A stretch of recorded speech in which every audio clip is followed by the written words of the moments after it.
Hi, come on. Oh, thank you so much. I love candles. Hi, my name is Paul Bartholomew, and this is I Want to Hold Your Band. Today's guest is writer, cartoonist, illustrator, the immensely talented Olivia de Recat. I was so excited to talk to Olivia. You can see her work amongst other places in The New Yorker, but also, and I highly recommend it, she has a book called Drawn Together, Illustrated True Love Stories. It's this great commentary or meditation, or I'm not sure what. I'm not a writer, okay? Don't judge me.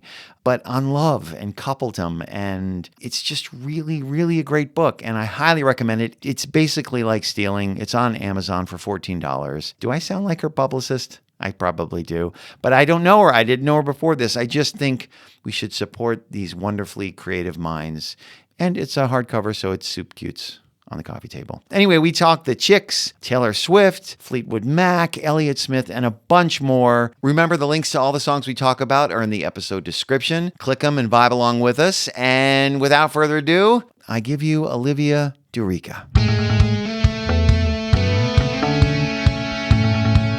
I don't know. This reminds me, and a lot of the songs on my list remind me of driving to school, because I went to Catholic school. Where'd you grow up? I grew up in Seattle, outside of Seattle. Okay. I lived in a suburb of Seattle and would drive over the 520 bridge to my high school. And just like the moodiness of the rain and looking out the window, and my brother would drive me, and I'd just be like thinking about my life. I had nothing to feel angsty about. I mean, like truly just the most boring, lovely childhood, but you know, you're a kid and you're like feeling things. We're just feeling things, you know? And music, I think, was like my gateway into like deep feeling. I mean, also, of course, writing and drawing and everything else, but like I would just kind of let the emotions wash over me, you know, like indiscriminate emotion. It was just like a lot of that. And I was lucky that my brother too, which I've listened to some episodes and you talk about like sibling influence, which is like totally a thing. I was lucky my brother would like indulge my, you know, he had his like Red Hot Chili Peppers, but then he would let me play like Simon and Garfunkel, and we would. Were you close with him? I'm close with him now. When we were like teenagers, we definitely butt heads. We were like very different. My brother's like a really loud, big sales guy, and I'm like the artist who's like closed away in my room doodling. And how much he's the older brother because he was driving? Yeah, he's only 2.5 years older. Oh, okay. So we're close. Yeah, close in age. And yeah, I just remember hearing like his music from his room because our rooms were right next to each other, and I like knew all the words to whatever, I forget which album, Red Hot Chili Peppers, but I like knew every single song. I didn't know what the names of the song or any. I just knew the album through and through because he would just play it on repeat. You could just hear it. You didn't know specifically who it was or what you. Yeah, well, I knew it was Red Hot Chili Peppers, but I didn't know like when the album's just playing continuously. It's just you just know the songs. You don't know. I didn't know the names of any songs. I was just like, yeah, I know that one. Paint me a picture. Your house in Seattle, outside of Seattle. Yeah, in Redmond, Washington. Yeah, Microsoft. Oh, is that? Like it's a very like tech. I think it's like the bicycle capital of. They say I don't know. What makes something the bicycle capital? I don't know. There's not even that many bicycles. I think they just want it. I think they're lying too. I think it's a little bit of marketing. I think it is. I think they had nothing else, and they were like, bikes. Yeah, we're the bike capital. Yeah. Everybody's like, oh, okay. Sure. We'll buy it. Go off, Redmond. So just your brother, only sibling? Just my brother. Okay, yeah. So your mom and dad and you and your brother, were you down the hall from upstairs, downstairs? We lived in like a 1-story, so it was like all the bedrooms were like back in one area, okay. And they were kind of all like very tight, like squished together. So my brother's room was like right across from my room, and then my parents' room was like slightly down the hall. But yeah, I could hear it. We were in close quarters there. Really? Yeah. So. And I actually wasn't, I was always like such like a private, weirdly like, I think because I used my imagination a lot, like I was more interested in my like inner world, which sounds like very navel-gazy, but I was very like into my own imagination, and like I really didn't like people like penetrating my like world sanctuary. Yeah, so my room was kind of like I would just kind of close my door and like make art and do my thing. But my brother was just like had his door open constantly and was just like blasting music and you know like sales. Yeah, sales. He was sales. But I'd say like my earliest memories connected to music are actually more my best friend who lived up the street, because I would go there a lot, and she had older siblings. And First of all, to have a best friend up the street, it was great. Did she become your best friend from the neighborhood, or were you at school and you're like, you live on my block? No, we went to different schools our whole lives. So like I was a Catholic school kid. You know, my parents shipped us all off. We were not like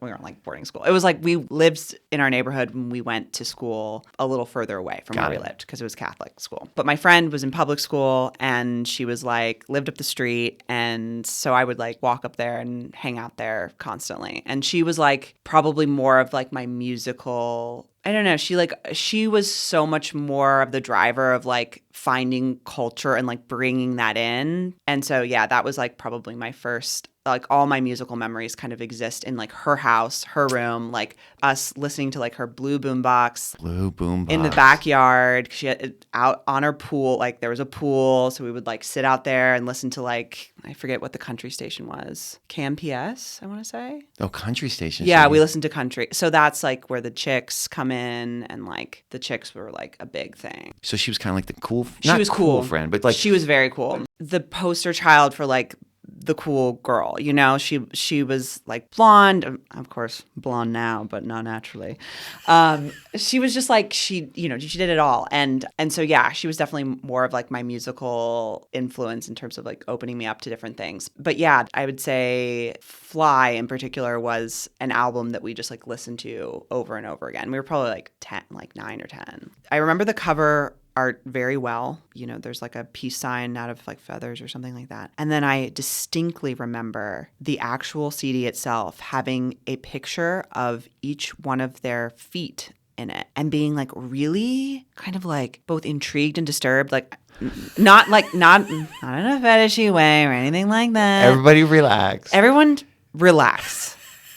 But it just like was an image that stuck with me for so long, this like image of these three, and especially because one of them, so there's like pebbles covering their feet. If you want, you can pull it up. There's pebbles kind of covering the feet, and one of their foots looks really narrow and kind of strange. And I remember thinking about that a lot. And also I have very wide feet, so there's maybe some kind of envy going on there. But it was like very, very influential to me, that image of the three women's feet. It stuck with me.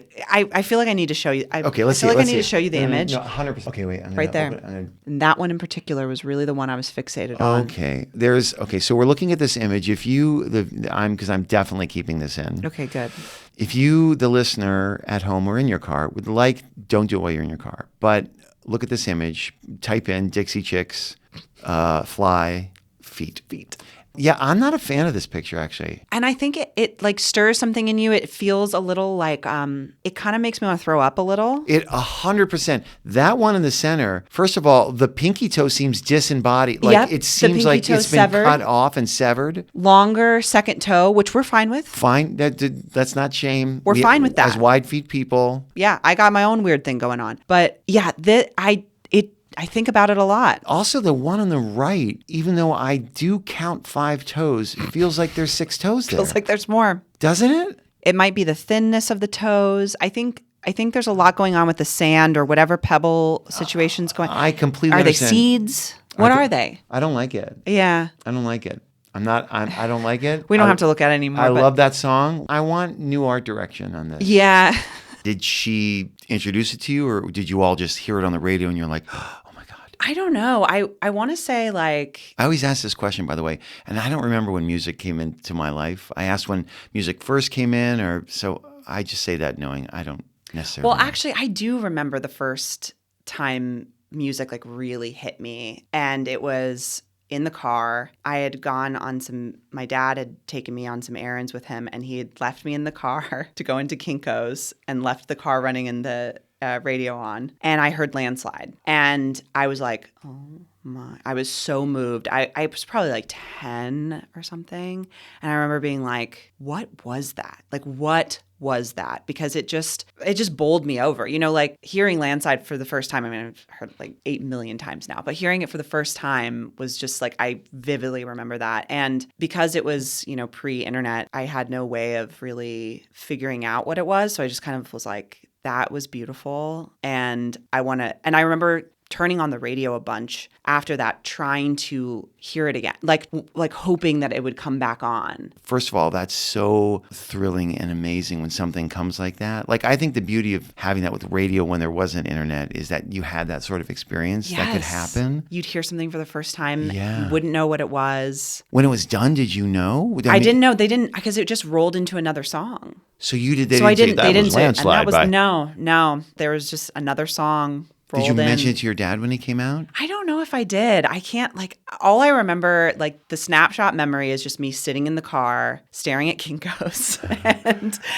and listening to Landslide and being like I'm very moved at 10 years old. Wow. Yeah. What a great song to like penetrate your soul at that. Yeah. It's also weird though where we are at when, because there were other songs that were coming on. Like, I wonder why, I still don't know, like why songs hit you at that moment, you know? I think it might have been also like an age where slowly sort of your like ego is forming, and I always think about it from kind of a psychological perspective. Like, I think, that song is all about changing and growing up. And I think that just the lyrics, bits and pieces of it just struck me because I was probably just like, I don't know, identifying as an individual for the first time. Right. When you hear it, so this is a question that's apropos for this, is when you first hear a song, like, I mean, it's hard to remember when you first heard that, but when you hear music now, do you hear the music first or do you hear the lyrics first? I always say that because I always hear music first and I hear it for a while. I think I hear the music first. Yeah. I think I hear the melody. Yeah,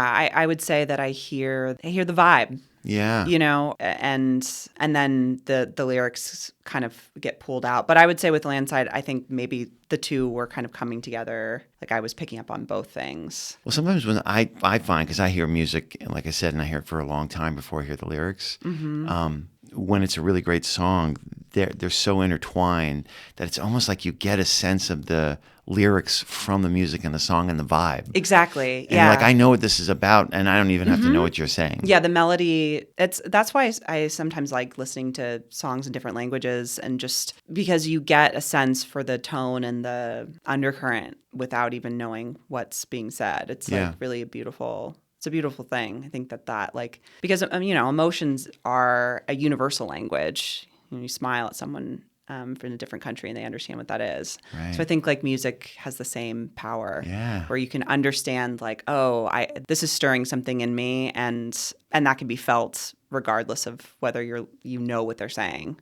what they're feeling. That's a great point. Yeah. I like that. Your mom and dad, did they have any sort of music impression on you? And do you remember, would they have, like, was there something in the living room? What did they listen to their music on? And did they? My parents were big, like, James Taylor fans. Okay. I remember that was actually something, like, we would make fun of my dad for in high school. We're like, another James Taylor. He was just such a big, and I also remember a lot of, like, Annie Lennox being played. Like Annie Lennox? Yeah, and I also remember, like, for some reason, like, I remember Walking on Broken Glass being played and, like, being associated with summer for me. Don't know why. That song equals summer. Like, I hear that song. Is that a dum, dum, dum, dum, dum, dum, dum, dum, dum? Yeah. Walking. Yeah. And when they would play it, would it be on It was like on a speaker. I remember being in the back. We had this like, my parents have since remodeled it, but we had like a little house that was one story plus like a bonus room that was like an upstairs room, and then a really big backyard. And I remember, there was a speaker system in that? Speaker system. And then like when I was over at my friend Tess's, it was like the boombox was like right by the pool, and we were like tanning, For sure. Just laying out. Listen to the music. Yeah. Luxurious. Just What was the Tess? Mm-hmm. Was her boombox, was your main vehicle for music CD? Wasn't CD. cassette? And I had a boombox too. But I don't remember it. Like, I remember Tessa's boom. Hers was, I remember it was blue, and I just have a very vivid memory of. So you don't remember necessarily listening to music in your room? I did. I remember listening to music in my room, but like more, I kind of feel like I remember more high school than like, middle school, elementary school. For some reason, it's more associated with, like, I can remember listening like on a Walkman, like in the car. In Your Own World, like I remember having like a little Michelle Branch moment, Avril Lavigne was another one. Tess and I used to do these like dances. We would, because it was before before, our phones, but we had this, she had gotten this like this video camera that was like a kid's version of like a camcorder that connected to the computer. And we were probably like 12, maybe 10 or like 11 or 12. And we would like record choreographed dances. Oh. Yeah, it's pretty cool. Remember, she was the cool kid. I was going to say. She was cool. That is cool. So that tells you how cool I was. But we would play like complicated and like make up moves to it. It was like our version of TikTok. Right. You know what I mean? You just didn't have anywhere. Yeah, there was nowhere to put it. Which is great, There's actually. no feedback. No. We would watch it and we would be like, we look so I was just going to cool. say, that's the best week. You're like, Yeah, oh my God, we are fucking. Okay, we nailed that. Also, I remember there being like notes. We'd be like, okay, not really liking how that gesture's looking in unison. And so you'd we'd be like, okay, a little bit more oomph next time, Did you ever show it to anyone? I don't think so. I understand that. It was like such a different mindset. I wonder what was going through our minds doing that. I have hours of footage of me popping and locking, of me singing songs that grab my dad's bass. And I would just go back to the radio and it would just go, and it would be We Are the World. And then I would like reenact We Are the World. And when I was doing it, I never thought, I'm going to play this for anybody. No, you didn't. And I don't even know how much I went back and watched it. It's like, it was just the act of doing it, I suppose, was very gratifying. It's very pure. It's very pure. It is very pure because it's about the act of creation, right? It's like that thing that we're all like trying to connect with now because our lives are so broadcast in every direction. Yeah. But I think when you're young, I can just remember hours and hours of what it was just play. And then you have the added benefit of being able to like perceive yourself, which I think is just so huge. Perceive yourself. That's, Because you don't really know, I don't know. I think this is getting into like another philosophical realm, No, I but like like it. we just there were so fewer ways to see yourself moving through space and understand even how other people saw you, right? Like you had your school picture and then like whatever, like that was kind of it. Yeah. So I think, any chance to kind of understand like, oh, how do I look as I'm moving through the world? Like, who am I actually? Can we listen together? Because I don't know the Chicks. I would love to. So from that album, so let me pull it up. What is a good song to give me a gateway drug? Well, you've heard Goodbye Earl, right? Earl had to die. No. A lot of blind spots in this guy's experience. I'm wondering if I should give you something moody or something angry, something sad or something like sad and sweet or something just like. Oh, that's tough. I think we're gonna have to go with Goodbye Earl because it's just a classic. All right, so we're gonna listen to Goodbye Earl from the Chicks album Fly from 1999. It's my first time, I think, hearing it. So that's a great song. Okay, first of all, did not see that coming. And I should have warned you. I wouldn't have listened to the lyrics until you said that because, like I said, I hear music first. Yeah. So I was just, I was listening to all that. Yeah, but then I tuned in when you said that. You had a feeling just the right time. I was like, oh. Yeah, it gets so dark so quickly. Do you know what the first thing I thought of when I heard it? Sitting with Tess by the pool and listening to this, you had to said Livia and Tess. Did you? Yes. You had to have inserted your names. Yes. It's like it's a song about friendship, right? Yes. It's a song about killing a dude, but it's a song about friendship. Who was abusive? He was abusive. Yes, of course. Yeah, had it coming. I mean, and that whole, the whole album just reminds me of friendship. It does. Yes. Are you still friends? Do you still keep in touch with her? Yeah. She lives in New York. Oh, she does? Yeah, so we're on our little respective coasts. But that's nice. We're still good friends. So it's one of those songs that I feel like in the ether somehow, that hook and that feel, I feel like I must have heard that somewhere. It's probably come through the door at some point. I mean, it's one of their more popular songs. I think Haim actually has a song that's inspired by it, I want to say. Or maybe it's like a Haim Taylor Swift thing. I should know this as a Swiftie. But no one's ever really done it like the Chicks did it. I mean, it's such a banger. Oh, it is. To the point where, like, this is my kind of troll move. Like, if I go to a wedding and they ask for song suggestions, I will put Goodbye Earl down. It's not romantic or fun in any way, but it is a banger. Yeah. And it's happened before that it's come on and I lose my shit. Women of a certain age like know this, I feel like understand the power of this song. Feel the power of this song. Yes, it's a very like, yeah, it's a special one. And it's so intense. I mean, again, just imagine like a 10-year-old like screaming at the top of their lungs like put her in intensive care. I mean, it's just like gruesome. There is I was saying sometimes you hear the music and then you know what it is. No.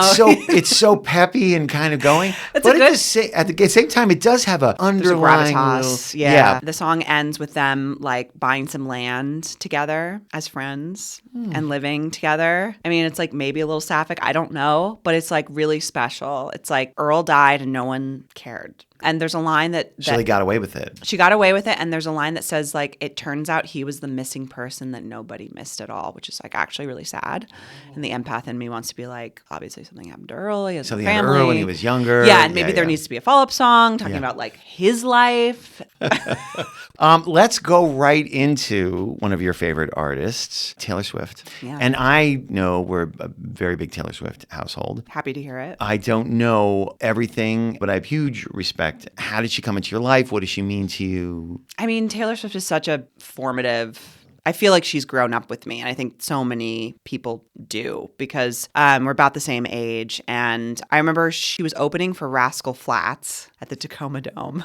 Me and my friend Leah from high school went after school to that concert. Rascal Flatts, so you had a country bug. Yeah, I had a country bug, and I still do. I mean, country's like a really important, country music just always has spoken to me. Obviously, she's veered wildly from the country sphere, but she started as like a country artist. And we liked Rascal Flatts, but we went for Taylor Swift, and it was like, imagine her opening. That was like how new she was. I can't even really remember I think she was on VH1's top 20 like video countdown, you know, and like MTV, and I would watch those on the weekends. And I remember like Teardrops on My Guitar was just like always in rotation. The music video was very like, you know, she had these like blonde ringlets and it was so like enigmatic. And then interestingly, like I kind of had a phase where I was like cold on her, where I was like, I listen to indie music now. Oh, you know, and then I that? came back. I would say probably like end of college, like into my early 20s. But I always was like I was always still listening to her music. Right. And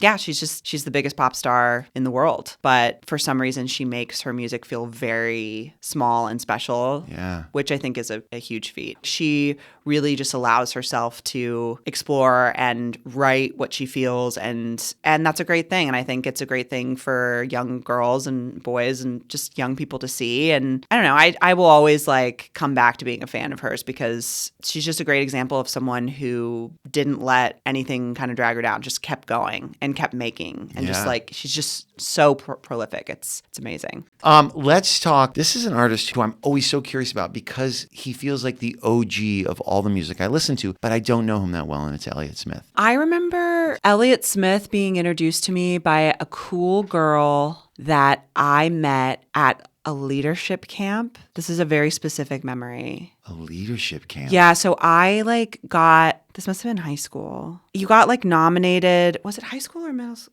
I can't remember, but it was like this weird thing where they like sent you to DC, you know what I mean? You do like mock government. So not me, okay? Realized immediately I was like, not into this. I was not, you know, politics was not my realm. So leadership camp, Washington, D.C., there was this cool girl and we were like on a bus riding somewhere and she like introduced me to Eliot Smith. And I remember being like, you're my person, not these like nerds who are like doing mock government. And I remember it was like Fond Farewell, I want to say was the song that she first had me listen to. And then it like opened the gateway into like all of his other work. But I remember being like, you're really cool. And I remember her name was Karen, but it was spelled with an I, you know what I mean? Karin. Yes, it was. Yeah. And she had like a cool haircut and and yeah, it is a very like crisp memory of being on this bus listening to Eliot Smith with her. Was it just kind of those songs she played, or did you dive into Eliot Smith? And then I dove into Eliot Smith over time, and I felt like, and that was around the time end of high school, then like early college or whatever, where I was like, I like indie music now, you know, like I'm different. you do you, but like, Yeah. Pop, I get it. I get Pop, it. Like, I right? get the appeal. Like, everybody loves it. But like, me? Music is such, and I didn't have it. It's such a cool currency, because if you have and the person doesn't really know about it, you kind of feel like you're part of his club or you're his buddy or something. Yeah, It's just because like I know this. You Yeah. just feel like It's the first like parasocial relationship, which is like now a big thing. I should know parasocial. It's like feeling like like you are personally friends with somebody who's like famous or online, but it's especially like in the internet age too, because we have so much access to people. So like a parasocial relationship is like this feeling like this person's my friend, like I can trust them, they're my friend. Right. But I think that dates back to like the beginning of fame, like us feeling like we know somebody, but especially when they're writing music and making things that feel like it's uncovering something in you that you couldn't articulate. Yeah. Do you get any of that from your illustrations or from your book? Did you get that? Do you feel that? Yeah, sometimes. I mean, I think it's always such a sweet and strange thing when someone reaches out to you in a way and what ends up happening is they kind of like bare their soul because you have Right. And I think that's what happens in music too. Musicians and songwriters tell stories, and then you feel like you know that person. And a lot of my work is very personal, and my book is certainly pretty personal. And so I've gotten cold emails from people, mostly women, being like, "I just went through a breakup and found your book, and it really, I felt so seen," and will kind of bare their souls. And it's like incredible. I mean, that's all you ever want. Yeah. Like going back to like kind of rounding it out, like going back to being a kid who was closed off in her room and feeling very deeply and not really knowing where those emotions are coming from, to have a place to put all of that as an adult and with some wisdom and some distance from it too. It's so like healing, like retroactively healing to be able to express yourself emotionally through art, and then to have people say, "Oh, me too," because that's all that's all I ever wanted as a kid, is just to feel like someone was there with me. And that's so it's really great. cool. Very special. Do you like concerts? Do you like going to concerts?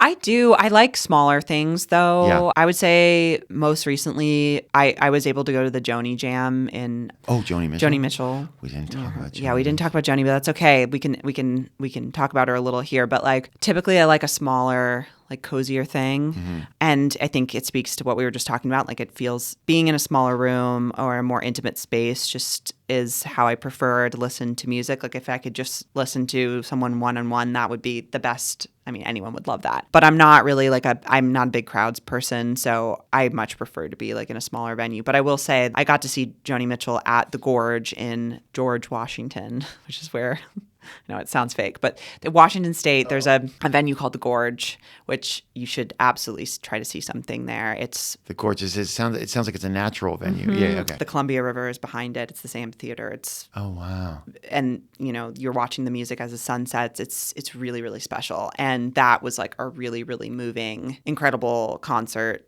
That was because it's outside, outdoors. I don't know. Something about that I think made it feel, and you camp there typically. I mean, you can like get a hotel like in town, but like you can camp over. Yeah. Wow. Well, Dave Matthews used to play do a weekend there like every year, and it was a big thing. I never went, but it was like Dave at the Gorge was like a big thing. Oh. That was like a very But you saw her there spiritual, moving. Yeah, it was really great. I was late to her, and when I came to that music, both sides now, is it? Oh, it's the best. Olivia, we've come to the end. Thanks for doing it. Thank you so much. This was delightful.